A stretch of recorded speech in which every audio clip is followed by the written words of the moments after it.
Palakkad Nenmara ഇരട്ടക്കൊല case പ്രതി ചെന്താമരയെ കോടതിയിൽ ഹാജരാക്കി. കുറ്റപത്രം വായിച്ചു കേൾപ്പിക്കാനാണ് ഹാജരാക്കിയത്. പാലക്കാട് സെഷൻസ് കോടതിയിലാണ് ഹാജരാക്കിയത്.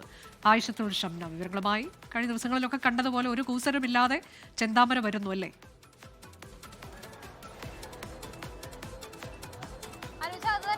ഇന്നും ചെന്താമരയ്ക്ക് യാതൊരുവിധ കൂസലുമില്ല, ഒന്നും പ്രതികരിക്കാനില്ല എന്നാണ് കോടതിയിൽ എത്തിയപ്പോൾ പറഞ്ഞത്. എന്തായാലും പാലക്കാട് ജില്ലാ അഡീഷണൽ സെഷൻസ് കോടതിയിലാണ് കുറ്റപത്രം വായിച്ചു കേൾപ്പിക്കുന്നത്.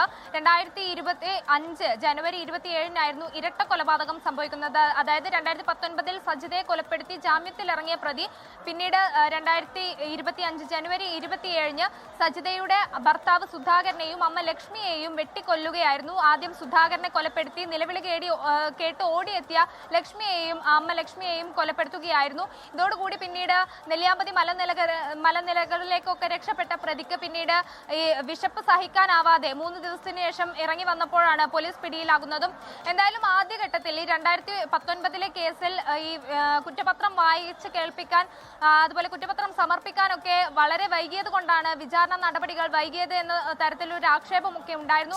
ഇപ്പോൾ അതിന് എന്തായാലും അതോടുകൂടി തന്നെയാണ് ഈ കേസിൽ നടപടികൾ വേഗത്തിലാക്കുന്നതും. ഇന്ന് കുറ്റപത്രം വായിച്ചു കേൾപ്പിക്കും.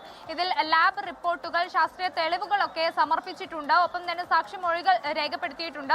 ഇന്ന് കുറ്റപത്രം വായിച്ചു കേൾപ്പിക്കുന്നതോടുകൂടി നടപടികൾ, അടുത്ത വിചാരണ അടക്കമുള്ള നടപടികൾ ഇനി വേഗത്തിലാക്കാൻ കഴിയുമെന്ന ഒരു പ്രതീക്ഷയിലാണ് പ്രോസിക്യൂഷൻ ഉള്ളത്. അനുജ, ലോകത്തെവിടെയായാലും ഏത് സമയത്തും 24 വാർത്തകളും ഓഗ്മെന്റഡ് റിയാലിറ്റി പാക്കേജുകളും എക്സ്പ്ലെയിനറുകളും വിശദമായി കാണാൻ ഞങ്ങളുടെ യൂട്യൂബ് ചാനൽ നിങ്ങൾക്ക് സബ്സ്ക്രൈബ് ചെയ്യാം.